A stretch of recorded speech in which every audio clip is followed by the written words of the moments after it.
जम्मू के नरवाल में जो 2 आईडी ब्लास्ट 21 जनवरी को हुए थे, उसकी डिटेल आपके साथ साझा करने के लिए आए हैं। मैं सबसे पहले जम्मू पुलिस को, एसएसपी जम्मू, उनकी टीम को, एसपी साउथ, डीएसपी साहबान और एसएचओ और बाकी टीम के लोग जो हमारे पीछे खड़े हैं, उनको शाबाशी देना चाहता हूं, मुबारक देना चाहता हूं कि उन्होंने बहुत ही मेहनत के साथ इस केस को वर्कआउट किया है और इस दहशतगर्दी की साजिश के पीछे कौन लोग शामिल थे उनको बेनकाब किया है। आप जानते हैं 21 जनवरी को रात को जो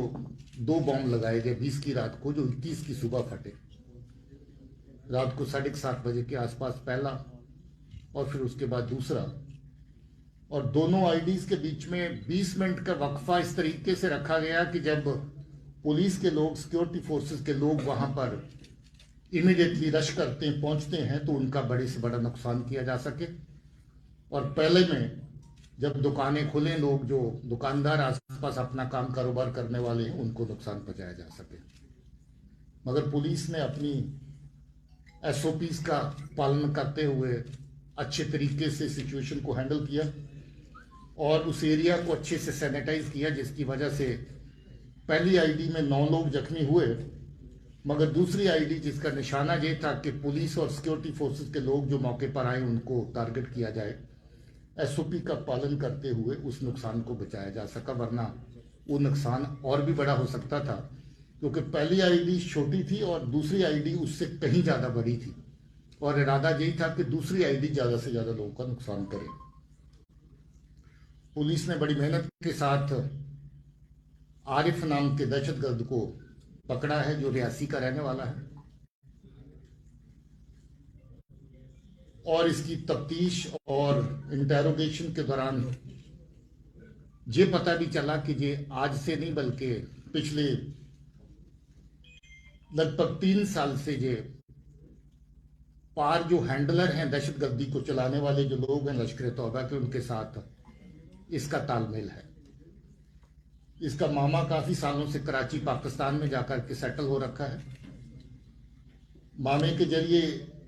इसके साथ राब्ता हुआ और फिर एक दहशतगर्दी तंजीम को जो पार से चलाने वाला कासिम नाम का आदमी है, वो भी रियासी का रहने वाला है। काफी लंबा अरसा पहले वो पाकिस्तान में जाके सेटल हुआ है और आज पाकिस्तान की दहशतगर्दी की जननी जो है उसका साथ दे रहा है, उसका समर्थक है, उनका सपोर्टर है और दहशतगर्दी की कार्रवाइयां पाकिस्तान में बैठ करके जहां पर करवाता है। कासम ने लंबा अरसा पहले कुछ 19 में इसके साथ राब्ता साधा। आपको याद होगा शास्त्री नगर में एक आईडी हुई थी,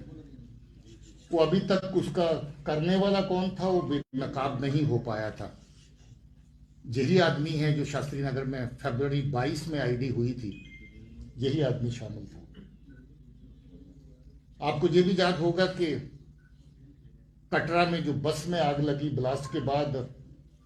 उसमें बहुत सी चीजें पुलिस वर्कआउट कर पाई थी, मगर उसकी एक तार अभी तक जुड़ नहीं रही थी, एक कड़ी अभी तक जुड़ नहीं रही थी कि वो आईडी फिट किसने करी बस के अंदर। इसने माना है कि वो आईडी इसी ने फिट करी थी, एक नहीं बल्कि 2 आईडी लगाई थी ताकि लोगों का ज्यादा से ज्यादा नुकसान हो सके, और आईडी लगाने की जगह भी वो ढूंढी थी जो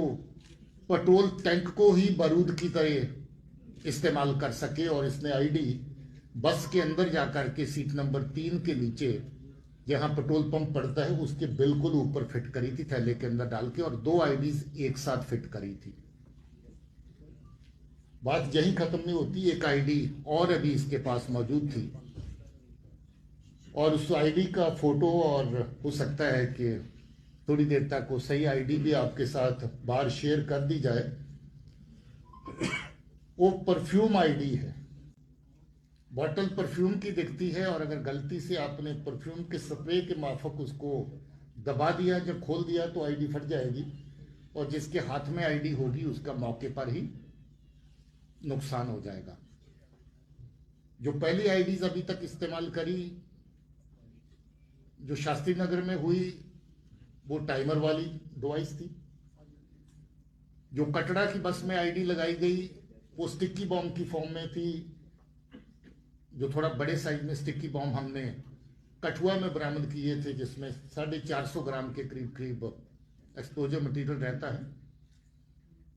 और जो जहां पर लगाई आईडी एक 750 ग्राम की थी पहली आईडी, और जो दूसरी थी उसका वजन 1 किलो से भी ज्यादा था। टिफिन आईडी थी, स्टील टिफिन आईडी थी।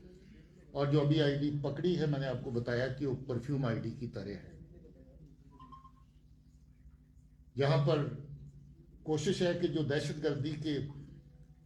आर पार से कार्रवाई होती है उसमें जो लोग इन्वॉल्व हैं उनके खिलाफ सख्त कार्रवाई हो।